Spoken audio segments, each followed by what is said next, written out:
గోవా నుంచి తీసుకొచ్చిన liquor bottles పై video తీసి ఇన్స్టాగ్రామ్ లో పోస్ట్ చేసిన వ్యక్తి రెడ్ హ్యాండెడ్ గా దొరికిపోయాడు.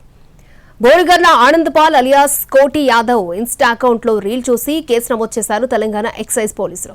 గోవా నుంచి మద్యం బాటిళ్లు ఎలా తేవాలి అనే దానిపై కోటి యాదవ్ ఒక వీడియో తీశాడు.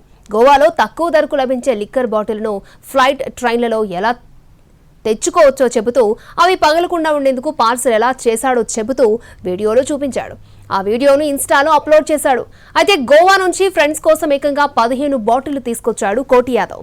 ఈ వీడియోను చూసి సుమోటోగా కేసు నమోదు చేశారు ఎక్సైజ్ పోలీసులు. 1968 ఎక్సైజ్ యాక్ట్ ప్రకారం నాన్ డ్యూటీ పెయిడ్ లిక్కర్ తీసుకురావడం నేరం.